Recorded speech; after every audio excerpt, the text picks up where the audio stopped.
Good evening. Cut Deep turns 1. Welcome to Cut Deep Season 4, Episode 5.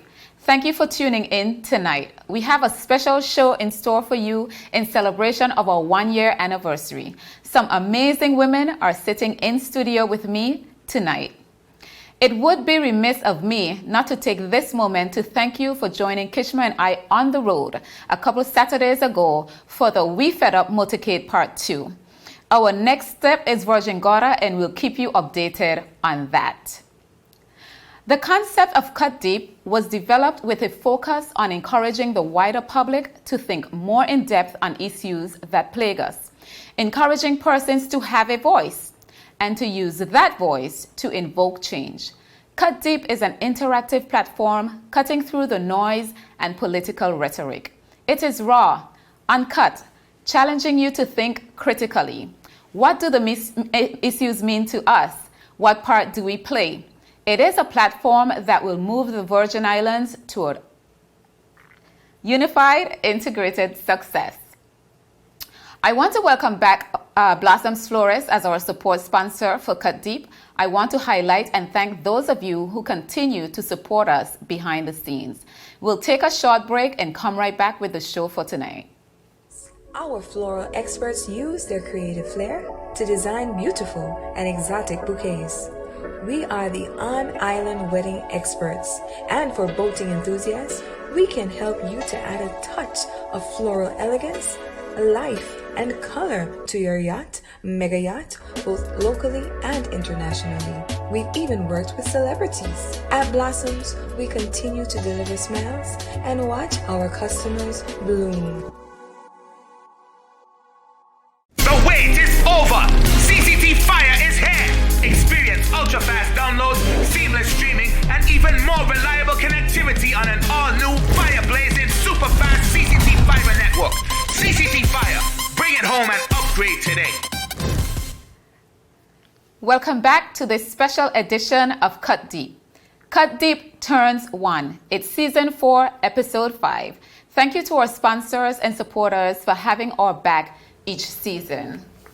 Good evening, ladies. Welcome to Cut Deep, Season 4, Episode 5. I am so happy that you can join me on set tonight. I feel like I'm in the midst of royalty. You're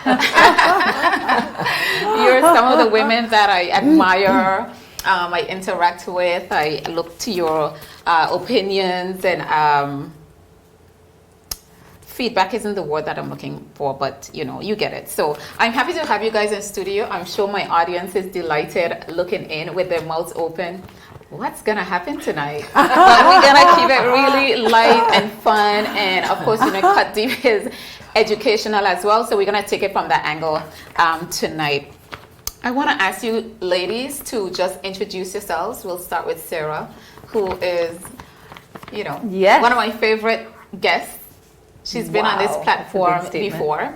So we're going to start with Sarah and have her introduce herself and come around. I think I'm glad to start first because I probably feel similarly to you, Cindy. I feel honored to be on this panel. I say that so sincerely. You're remarkable women. And Sharon, we got to be together not long ago. Yes. And I have a remarkable mother, Joanne Penny. And I have such gratitude for all the women in my life that have helped and shaped me. Right now I serve as Deputy Director for Green VI, which is the BVI's local nonprofit doing work to try to harmonize the relationship between humankind and the environment. I try to find as many places to stop using words like mankind and forefathers, but there we go. Don't you say for people? Oh, I just think we can find alternatives. The English language is quite helpful that way. That's why we have a thesaurus. So I also have a real joy in performing arts. And just recently, my school, Firebird Performing Arts, was able to put on a showcase that we missed the opportunity to do last year because of the pandemic. So grateful to the 87 families that have their children working with me and what's coming of that in terms of the arts for the community. I guess that's me. I'm also a mother. My little boy is in the studio today. I'm hoping he sees me and becomes inspired to do great things one day. And yeah, thank you for having me, Cindy. You're most welcome. Cindy, I too am wondering what's going to happen since we have no clue. But my name is Lorna Smith, and I am delighted to join these distinguished ladies, including you, Cindy. Thank you for inviting me to join your show. I've been around a long time. I started 40 years ago as a public servant, probably more than 40 years.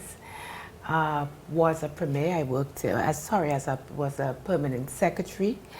I worked in the premier's office, what was then the chief minister's office, as his permanent secretary. I worked in tourism, was a member of the tourist board, and worked in so many other areas.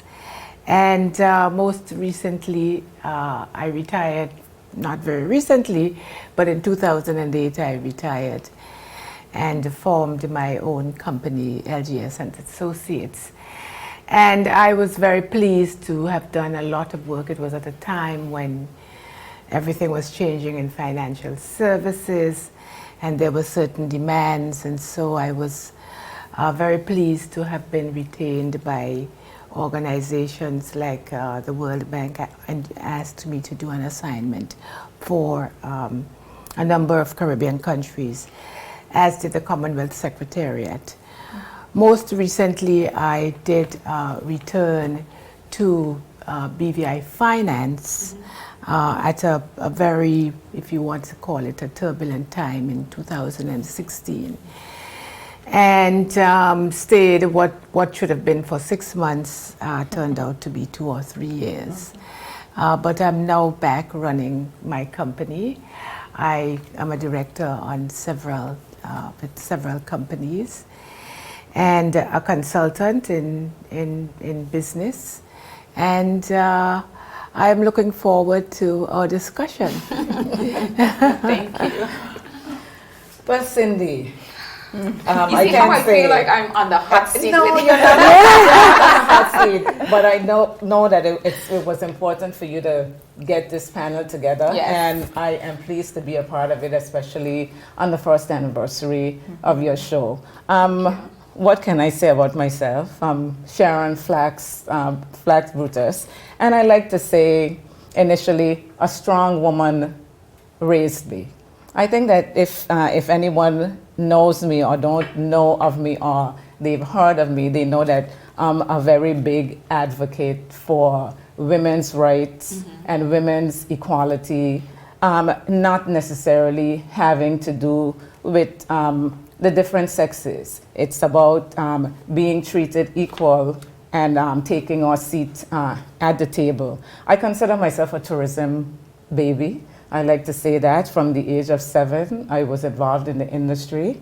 My father put me in front of a sink to wash dishes. I said to him, but you know, I can't reach. He says, okay, here are 2 6-inch blocks. And that was how it started. So I've been entrenched in tourism just about, all my life. I worked with Rosewood Little Dix Bay for about 14 years and then joined the BVI Tourist Board as director for 8 years. I'm now back in the private sector and excited about my own businesses. I'm doing lots of different little things. I have a company called White Oleander Destinations. We're the first DMC, Destination Management Company in Virgin Gorda. And as well, I dabble a little bit in consulting, and I manage I'm the Director of Operations for Virgin Gorda Villa Rentals and Leverick Bay Resort and Marina. So it keeps me busy and keeps me energized. And you two are not slowing down. See, No, definitely. It's about creating energy, and it's about continuing. For me, it's about continuing the journey. So I'm continuing the journey, and I'm glad that you wonderful women are a part of it. Thank you. Well, Cindy, what can I say? I love how everybody chatted. What can I say? Or Cindy. I think this is the third time you invited me on your show. Yes. Yes, I've been trying to get you for a while. So I'm happy to be here to celebrate with you on your 1 year anniversary. I'm Sylvia Romney Moses, and presently I'm within the real estate industry. Previous to that, I worked within government for some 35 years, career civil servant, I'm happy to say. And I worked specifically within basically Ministry of Finance and then over to Premier's office, where I was a director for international affairs. And I worked quite closely with Lorna on many matters relating to financial services, relating to the relationship for BVI with other countries. And under Ministry of Finance, I was a commissioner for Inland Revenue. Well, that was my last post. But I grew up within Inland Revenue. I started there when I was 17, and I enjoyed it tremendously.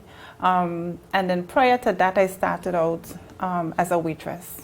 My mom, she was a waitress, and so when I turned, I think it was maybe 15 or 16, jobs came up, and you wanted little money in your pocket. So I did waitressing down at the time it was Bananas, then Puzzles. Okay. So yeah, I've been around doing a number of things, and like I said, right now I'm within the real estate industry. And I'm not gonna dive into that, but I like that you said that because in this day and age, I think a lot of us tried Many things. waitressing Yeah. or just coming out of school and want to make quick money Right. or have money for the summer.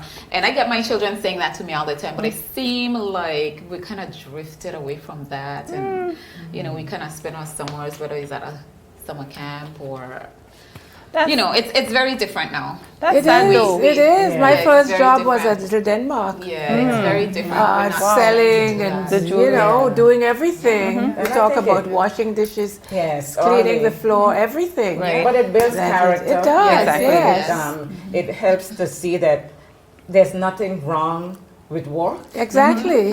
And it teaches, it taught me being a waitress lots of different things. It, you know, when things go wrong, when things go right, and Yeah. again, how to work with each other. Yes. Because a waitress is only as good as the food that comes bet. comes You out of get the the bag. brunt of it. Exactly. I think there's another major thing that waitressing teaches us, and that's how to interact Yes. with Yeah. Very people. true. Conversation. people that you don't know, build up conversation, Socialization. social skills, Yes. exactly. So that's great. I love that you dropped that in there. We passed the careers. I see you guys are ahead of us, or ahead of me. Oh, and is that possible? Yes. So another thing that I admire, you're all mothers. I'm a mother as well. Some of you grown children, mine are getting there. You're kind of just starting. And you're very successful. So how do you balance life? I know it's hard for me, I don't sleep, but you know. Well, for me, a great family support was instrumental in my life. I have two grown children, 3 grandbabies. And so the family support was there and assisted me in, because I used to travel a lot. Sometimes as you come in this week, you're told you have to go to another meeting. You didn't get to unpack yet. So having that strong family support helps in your success. I think it helped for me in terms of there were lots of sacrifices. I have one son. He's grown now. He's 25. Thank goodness. Goodness for that. But, you know, I recall very early having to somewhat make a choice in getting a babysitter or a nanny for him because I was gone so often. At one point, while working for Rosewood, I'd be gone sometimes 6 weeks at a time. And it was, you know, even now it was very challenging. I remember one time he said to his teacher, and that's before we had cell phones and all of this so prevalent, he couldn't remember what his mom looked like. And I just kind of, you know, it tore at me. So it was about making that sacrifice for career and looking towards the future. But it's built character for him as well in learning to be an independent person and an independent thinker. So sacrifices were there, but as Sylvia mentioned, the family support is so essential because when you're not there, you could count on my mother, my brothers and sisters to step in and be that figure that he needed. Brilliant. I completely agree with what both Sylvia and Sharon said in terms of the family support. I mean, the Caribbean family. Yeah. I mean, I thank God for my mother of blessed memory because she used to like to say Henry's half hers. Because, and she meant it, because she raised him for a lot of years while I was traveling, while I was busy, and I'm very grateful for that, and for my brothers and sisters as well. I am thankful that I now have 5 grandchildren. They're all grown up. Between my husband Orlando and me, we have these children. But the grandchildren aren't grown up. My granddaughter is in her 3rd year at university. And my grandson is in 10th grade, and the other 2 are younger.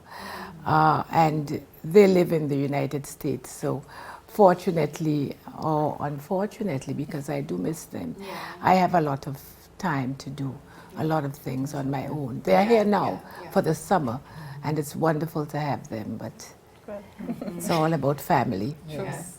Well, maybe this means I'll have a Henry. Because my mommy most certainly thinks Daniel is half hers. And we had, Daniel and I, a conversation last night all about how Nana is the most important person in the family because she created me, and without her creating me, he would not be here. So he acknowledged how much she is. I know that I often feel, because as first generation Virgin Islander, not having as much extended family here, I value even more our community and how much you really can trust one another. And I mean, McNamara raised me. That neighborhood unto itself raised me, and Daniel is the same way. He has every student that I teach, their families are happy to help. They can, I'm glad you amazing. mentioned neighbors. I mean, it probably doesn't happen as much to youngsters like you, Cindy.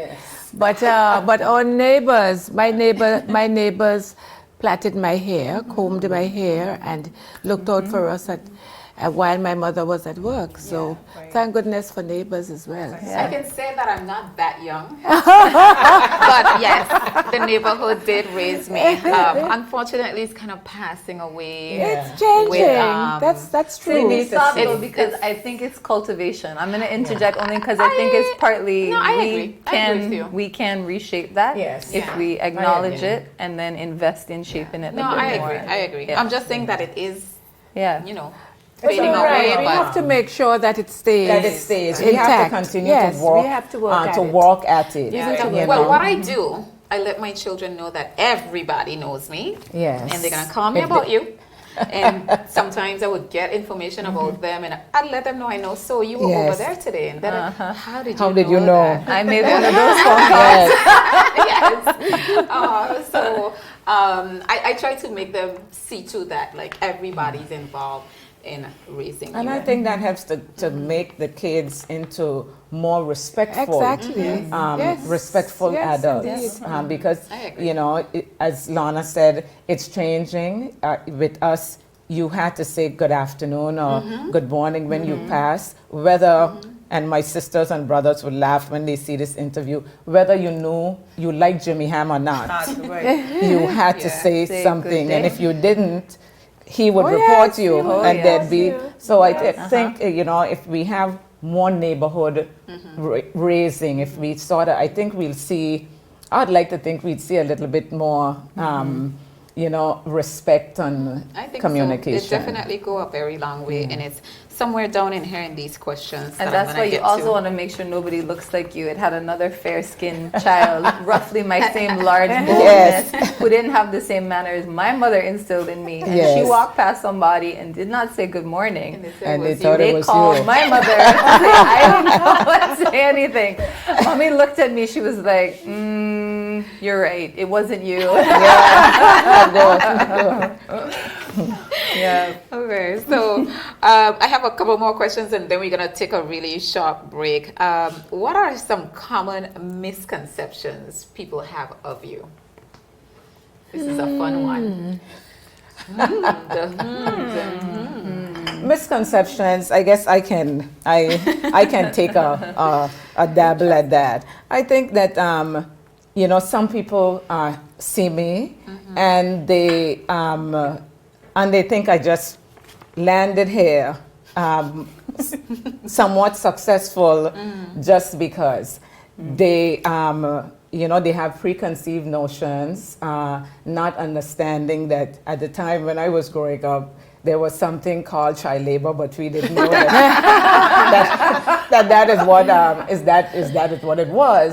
And I think some people, they see the facade, and sometimes the way we dress and we carry ourselves, and they forget sometimes that there's a real person inside.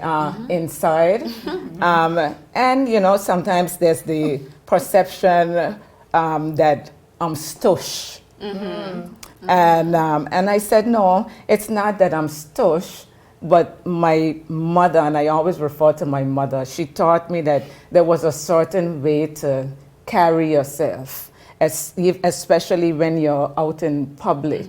When you're at work, if you can recall, Cindy, with us at the tourist board, you almost never saw me with my sleeves, my arms bare, because Or no lipstick. or no Cindy, where's lipstick. your lipstick? Yes, because your persona should carry an image and something that takes you through life. So yes, I would say that's two of the misconceptions about And I like to Sharon. say, who you are, that's your image, that's your brand.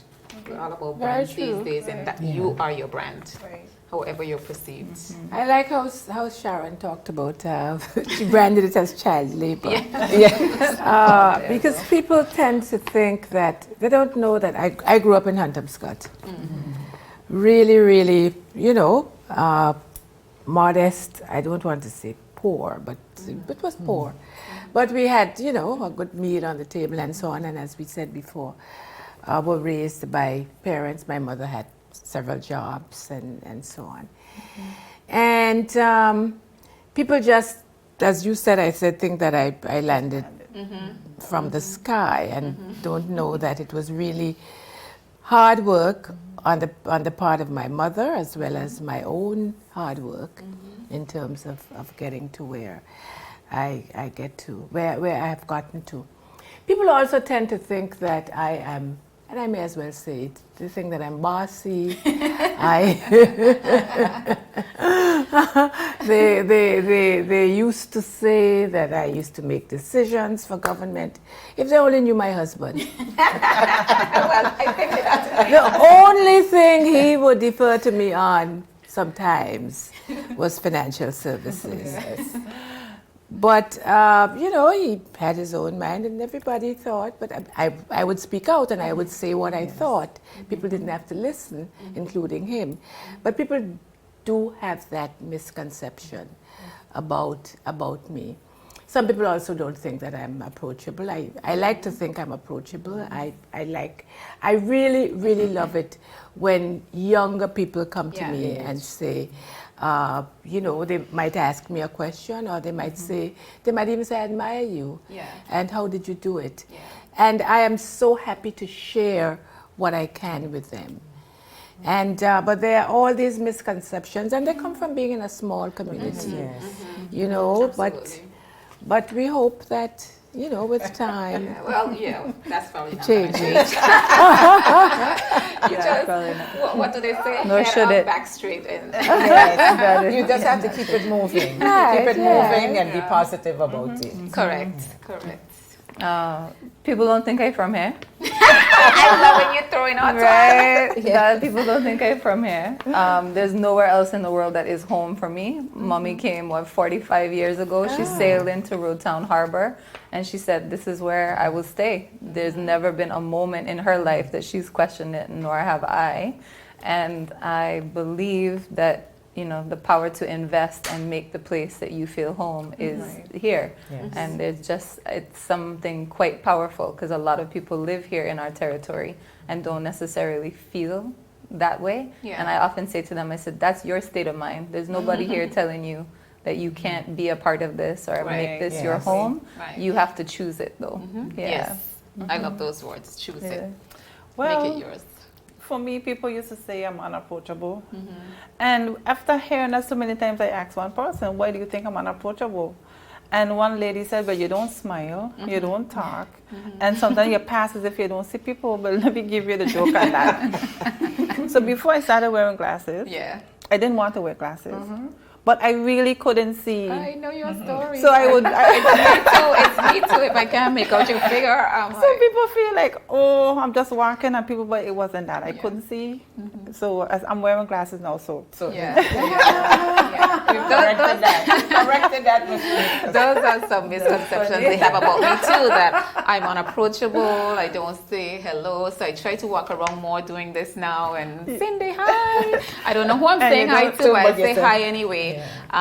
So yeah, When the glasses come in. you know, I've been wearing glasses since I was 14 But we never see you in them. because since I've moved home, I haven't worn them. Because I find that they were making my eyes worse. They weren't getting any better. No contacts? oh gee. Oh, So, I have in contacts at the moment. but I I can't see definitely, without definitely them. have to get back to my glasses. Especially before any of us catch a ride home with you. That's true. Thanks for I telling know us these that. roads very well. Don't say that to me. That's my right to the, you know. It's all right, I have space for you. So, what advice would you give a 21-year-old you? 21-year-old. You. It's all gonna be okay. Definitely. Yeah. Definitely. Uh, It's gonna work out okay. Yeah. I would tell myself, because I say it now, think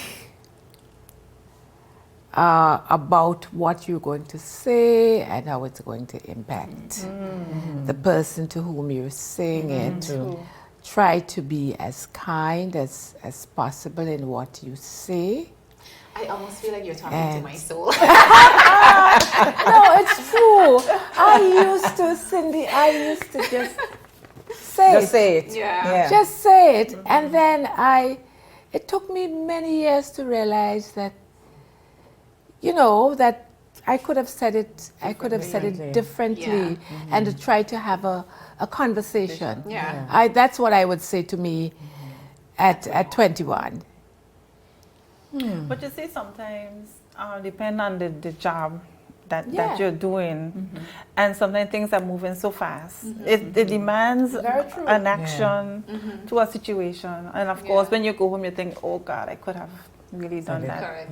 really done that differently." So I do agree, you know, with Lorna to like really be more focused, think, and sometimes. Depending on how the person carries on, it doesn't mean that you have to even say anything. React, yeah. So I agree with Lorna on that one. For me, I would think, you know, if I had to tell a 21-year-old Sharon, give her a little bit of advice, I would have said that, to remember that not everyone had the same orientation and same upbringing that I had. So you sort of need to look at something as well from the lens of another person on their perspective and what they've learned. And I learned a very painful lesson because my orientation was, you can't take that, don't take that. And it resulted in a young lady being beaten. And my mother said to me, Sharon, you see she said, I'm going to blame you for that because you come back from school in the US and you're talking about rights, and you don't know the situation fully that young lady was in. So I've learned that, sometimes I need to, look at the lens, look at it through a different lens. And I tell younger people that too, that sometimes when you get older and you look back, you never know the situation that other persons are in, so don't judge. And the value of this would really be for me, the 21-year-old self, is filial piety, like that understanding of how important it is to look after your elders and invest in the 21-year-old self who wants to be everywhere and maybe not ready to come home or thinks everywhere else is better than where I am right now, and to understand that actually there's value, so much value in this, especially in your elders, in your family, and that if you're looking after your parents, you're blessed because not everybody has that opportunity. So true. True, absolutely. At 21, where was I at 21? I was very. I was.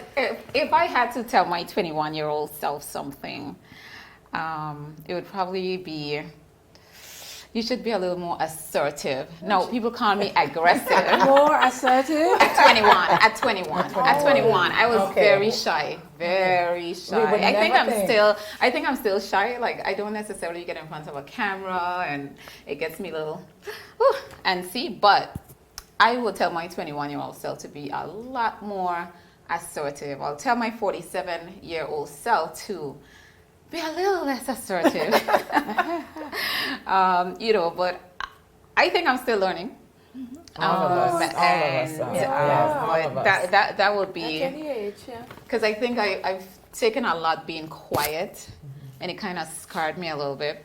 But I still think at the same time, at 47, I could think a little more, like you said, before I say something, and think more about, oh God, how did that person feel? So I'm trying to work on that. Yes, you're trying to balance it. So on that, I'm going to take a quick break and we're going to come right back. The win. What are the whole I'm freaking out. is about these people? It's always a pleasure coming to you live and direct from the What's poppin'? What's really good? Davis has won it for the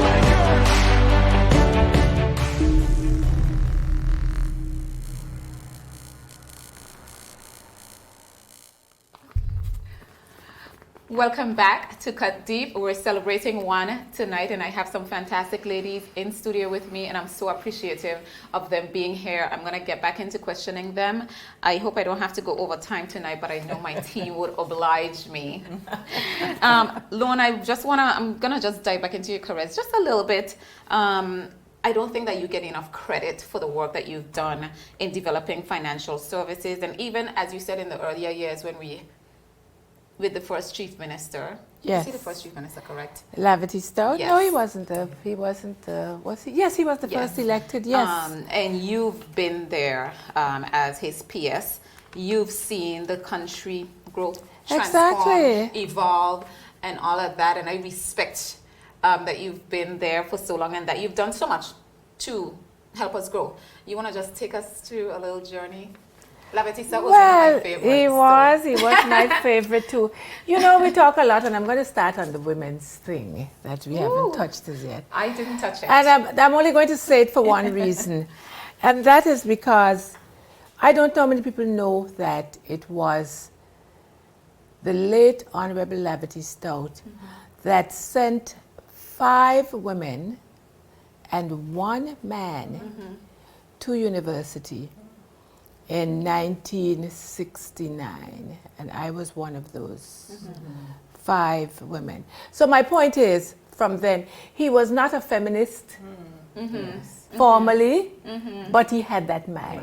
He had the mindset. He had that mind. See, I knew there was something pulling me to that I'm man. telling you, I cried when he died. he had that mindset. And when I came back from university together with my colleagues, people like that, it was Dancia Penn, Pat Beamish, Carmen Howell, who's now I don't know if she's retired from the high school in the U.S. Virgin Islands.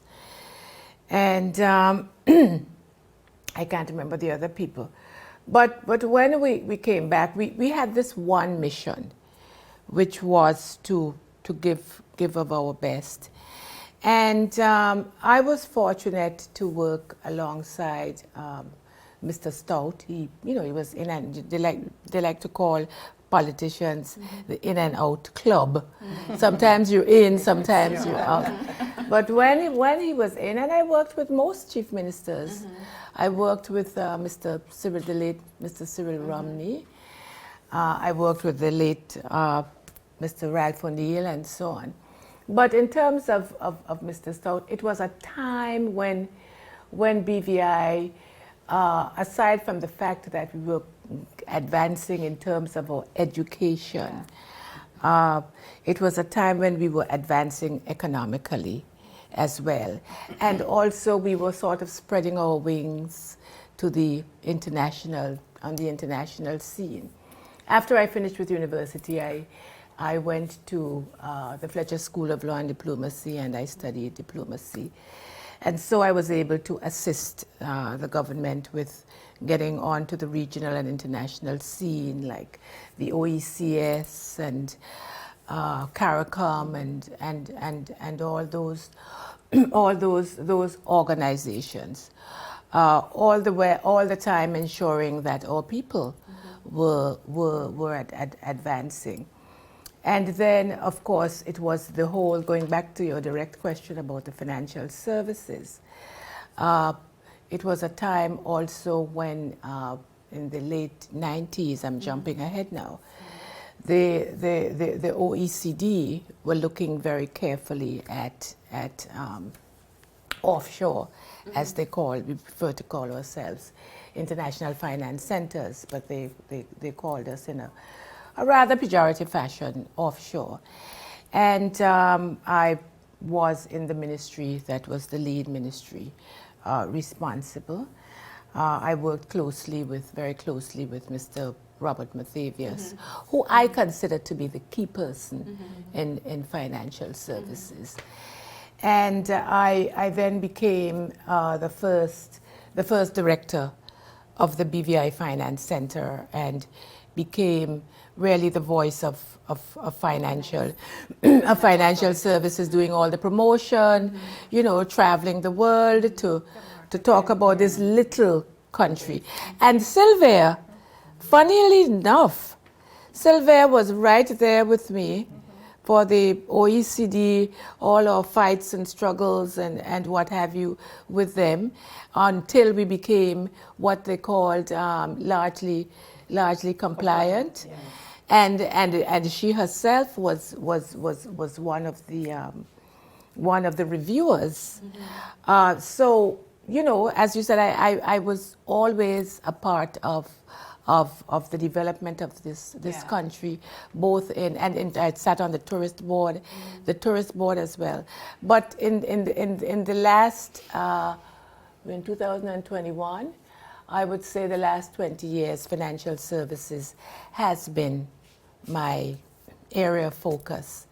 And it is an area that I think I can take some credit for in terms of our advancement and the promotion, the successes that we have had. And I'm very pleased to continue to be associated Lovely. I have with a our question for financial both of you. services. Don't inherit them. Okay. And financial services. Sharon, I think that you've been brought up in hospitality. She's told us her story over and over. We know that we call your family the first family of hospitality in the BVI, although you don't come over to Tortola enough. We're going to have that discussion. Yes. You keep telling me that. Yeah, so as the past director of tourism, now head of Leverick and White Oleander, what is your position? I'm going to hit you a heavy hitter. What is your position on the state of tourism in the territory at the moment, and how do you see us rebounding? What does our rebound look like? Our rebound, I would say our rebound looks good. And you know, whenever I have an opportunity to talk about tourism, I talk about tourism. I live and breathe tourism. And like Lorna, I like to say that the legacy that I've helped to build for tourism. Tourism started here over 50 years ago, and I like to think that my 8-year tenure at the BVI Tourist Board was one that helped to elevate the international positioning of the British Virgin Islands in the space. Are we going to rebound? Yes, we definitely will. We have a product that is second to none. Yes, we do have some tweaking that needs to be done. We do need to build our infrastructure to support tourism more. I said it before I got into the tourist board. I said it when I was at the tourist board, and I'm saying it now. We still do not give tourism what it needs in order for us to be supremely successful. I still believe, however, that I call us the little engine that could. We've been, yes, we're stuttering, but I think that sputtering and stuttering. There is an opportunity for us. I keep saying we almost hit rock bottom. We have a unique opportunity by being inclusive and by having the community and the industry in tourism be involved in our rebirth. The same way that we did, I would like to say, after Irma and Maria. After Irma and Maria, everyone was holding their heads. They said that was it, we would never come back. And we were on the rebound until COVID hit. We just have to be innovative, creative, inclusive in our approach to coming back. I have to say something, Cindy and Sharon, about the tourism product. And it's one, you probably don't know it's on Virgin Gorda, because Virgin Gorda is the tourism island. Yes. But the other islands, Tortola especially, we need to pay more attention, in my opinion, to the appearance of our country. I agree. It is horrible. I agree. The squalid look that is becoming BVI. We've got to do something about it. And I think we have to do something, Lorna, in a very, we can't continue to keep paying lip service to it. Definitely, we cannot that's my point, continue to keep having cleanup campaign after cleanup campaign. We're in the process of changing laws. I like to say we kind of we tailor laws for a lot of other things. Let's put something in place that has teeth and to ensure that we have the enforcement. I remember it was years ago. I don't know if, Lorna, you might have been at that conference. It was a business BVI conference held at Scrub. Absolutely. And we had he was the former Premier of Bermuda. Oh yes, Sir John Swan. And I'm getting goosebumps. When he said, you want to fix your tourism and your product or whatever, he said you need to clean up your country, you need to clean up your town. And he was referring to Road Town. And a lot of persons were very upset with him. And I think that we tend to get upset with the bearer of the truth, at times, instead of sometimes we need to look at it and say, okay, they're saying that our town is dirty. They're saying we need to do more things positively to welcome our guests so that they feel welcoming and by extension welcome ourselves. So instead of shooting the messenger, we should take what the messenger says to heart and fix, as you said, to fix our product. It's great, it's good, but it can be even better.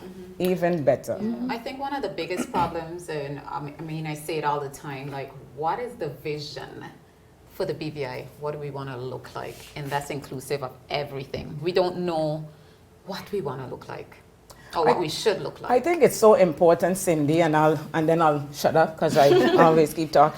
I think that it's so important. Over the years, we've always talked about strategic plan for the British Virgin Islands. But we cannot do plans in silos. We've been having a little plan for financial services over here. Then you have town and country in their little circle. And the amazing thing is that none of these people talk to each other. And how can we have plans like that when we don't talk to the industry or we don't talk to the people on the ground? And it's not about talking to the managers and the directors and the boards or whatever. It's amazing sometimes that the person who is at the lowest rung can be that person who understands fully what is going on and can give you ideas to move forward. But there's also something to be said for connective tissue that we need to give more resource to. Yes. This is where I think usually women being absent from the conversation often has its challenge, because one of the greatest skill sets that our gender often can bring is conversation and communication and connective tissue, but you also have to be empowered to do that. We have a huge number of incredible public servants who often feel penned in, that they can't have, conversations as go-betweens. And if you really want vision, you need the people that are meant to be making these decisions to empower and allow that maybe they don't have control over everything at all times, but that they trust the people that support them to do more. But coming out of the public service, I must add that, and Sharon, you have been part of this as well, where we have sat down, we have had discussions, we have had plans. I think for me, part of the problem is implementing the plan. You would sit down and you would talk about putting this group together to deal with this matter, putting that group to deal with that matter, and then come next week is something totally different. And I'll be so they don't implement. They don't implement the plan. And sometimes it's not about implementing. You have all the best intentions of implementing the plan, but it gets stymied because some people feel that you've stepped on their little toe or you've moved into their fiefdom. I mean, I remember vividly trying to I thought it was a great idea. I thought it was a great idea. One year in Virgin Gorda, I was with the tourists. What I said, it would be interesting, okay, I live on Virgin Gorda. Let's get all of the top senior department heads for Virgin Gorda together to find out what the plan is for Virgin Gorda for the year. And we couldn't get the meeting. Because they said, well, geez, I have to check with Tortola. And then they checked with Tortola and it was, okay, we have to check with the PS. Okay, the PS. I said, guys, we just need to have a meeting to figure out, well, okay, is solid waste going to move the bins? Are we going to rebuild the post office? What is the plan for fixing the roads so that water and sewage and electricity and everybody don't all dig it up all at the different times?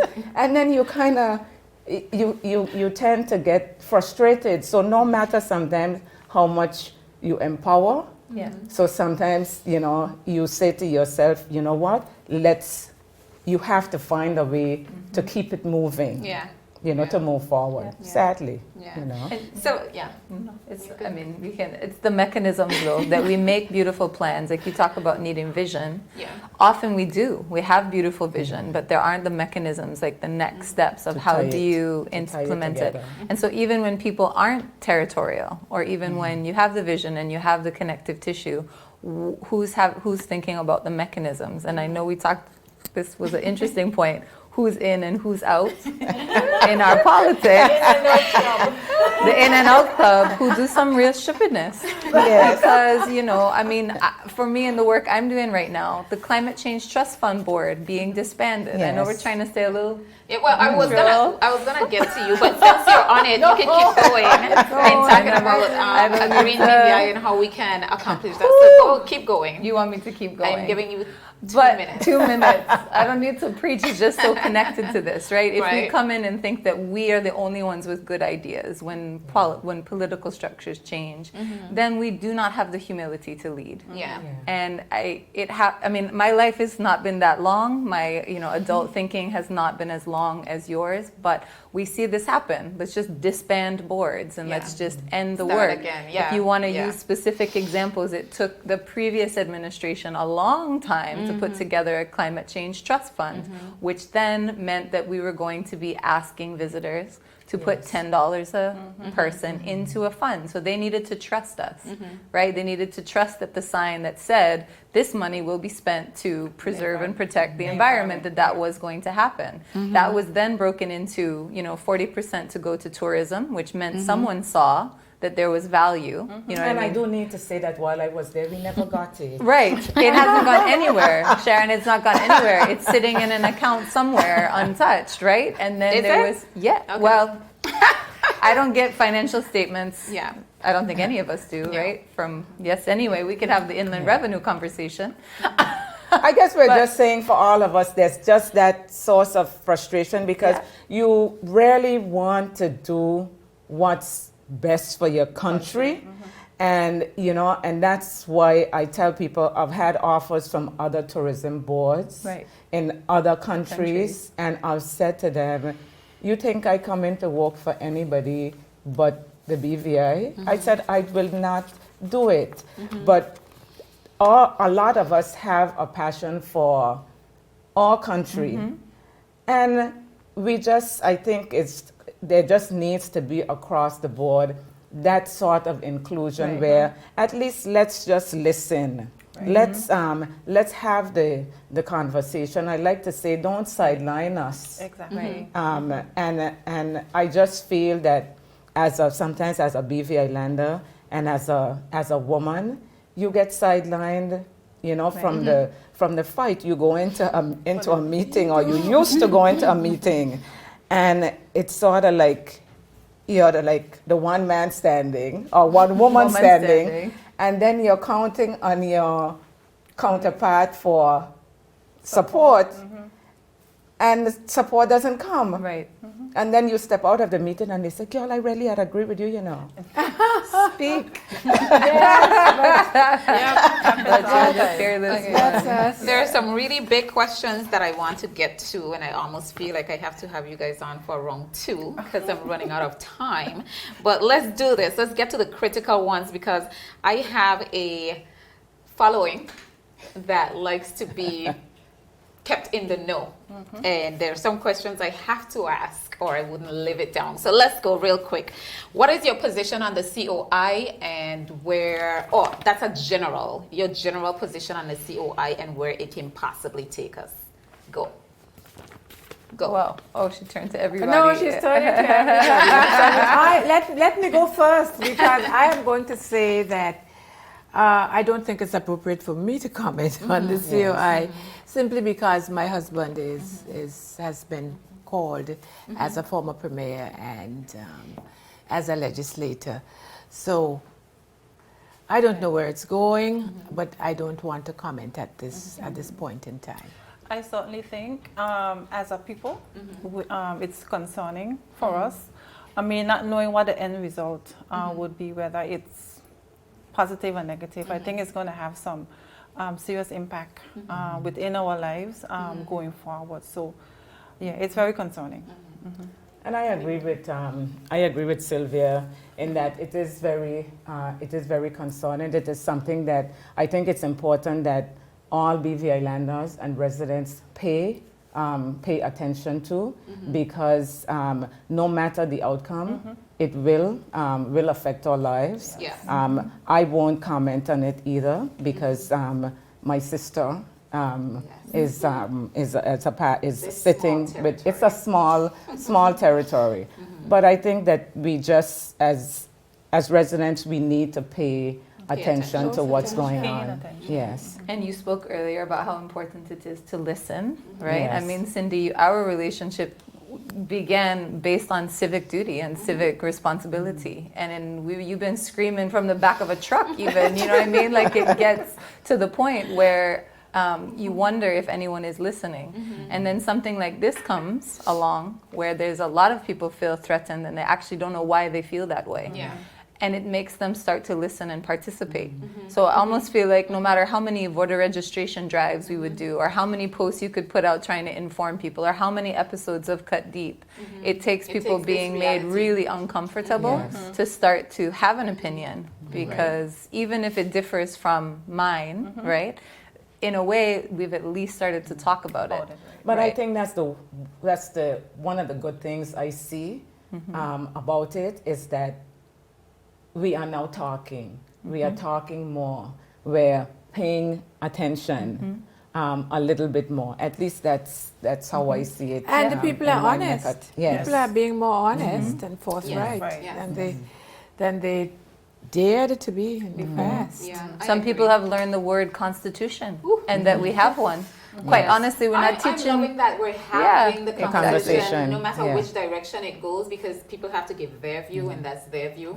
But I just that the fact that there is a conversation, Was there I a truly time ever appreciate in the that. history of our education system when civics was taught? Yes. Yes. Oh yeah. Because it wasn't. It was a class. It was not in mine. Elementary It school. was. It wasn't. It sadly it went away. But We did grew up civics. on what is So what happened?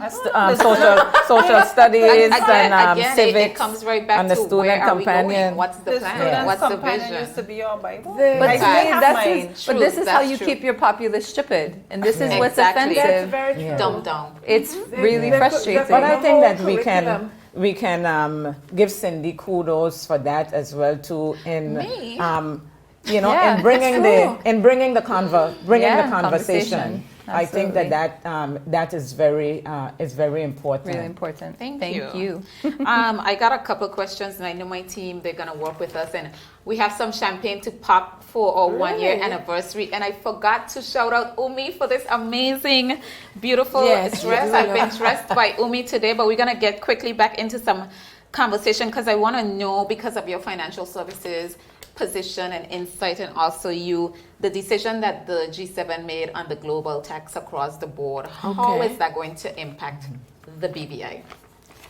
It's a very good question, Cindy. The jury is still out.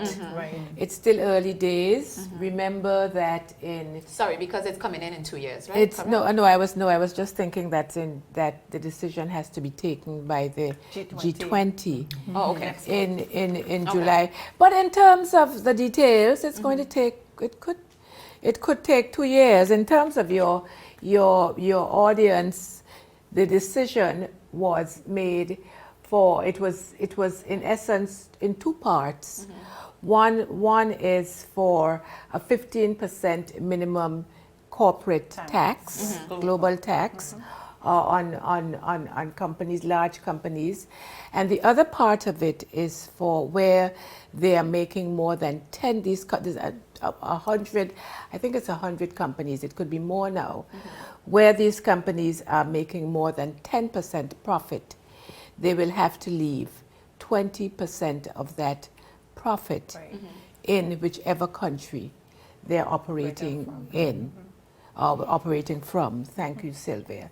So there is a lot of detail in it. There is a lot of passion about it. I mean, you find that the countries that will be, I don't know, although despite you hear that offshore and is going to be impacted. And I feel the people who would be more impacted would be the countries like Ireland, where they have a 12.5% tax, Switzerland, which is, I believe, lower, Netherlands, and so on. So they are in a fight to maintain the lower tax. So as I said, it's still early days. And the final thing I will say on it is that the BVI has been in a lot of fights. And as I think it was, I think it was Mark Twain who said, the rumors of my death are greatly exaggerated. We've survived a lot, and I feel very positively because of the things that we do in terms of making sure that we remain compliant, transparent, and so on, that we will continue to do well in financial services. Brilliant. You know, Lorna, I always want to come back to you because I see you as a, I'm not going to say older, more seasoned older too. Figurehead, but where do you guys see the impact of women in the future of the BVI? You know it was coming, but you started it. I started, so you don't have to start with me now. Where do you guys see the impact of we women? have to take our seat.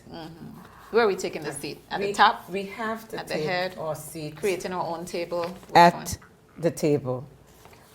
Whichever table that is, I really believe that women can make an impact, but we have to do it together.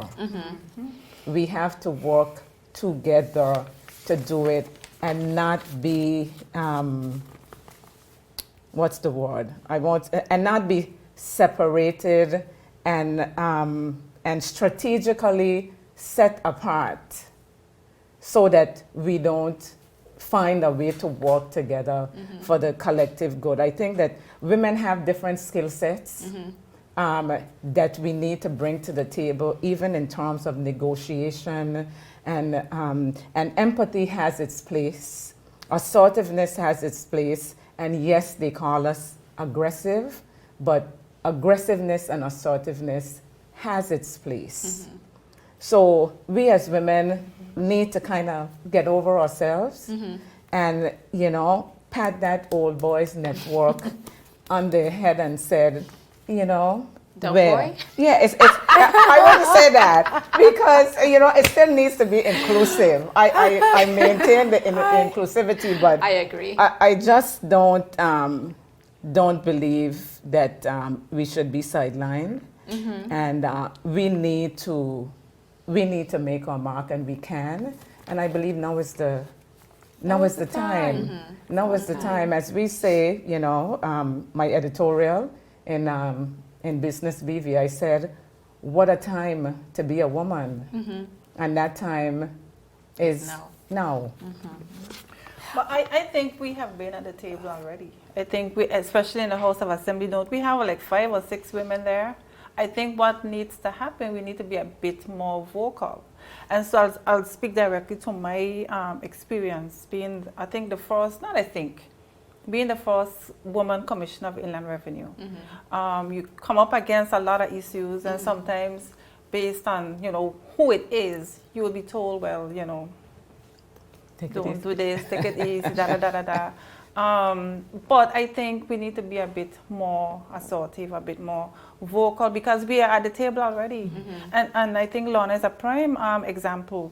When we had an issue with the UK when Mrs. Smith went across. Margaret Hodge. And I mean, I have also been on a lot of negotiations with our tax information exchange agreements, and we had to fight like hell, if I must say. You have to open your mouth, as Daddy, my father, used to tell us, because what you're going to do, come sit down and look pretty, so maybe, and do what? maybe we need more Lornas and more Sylvias.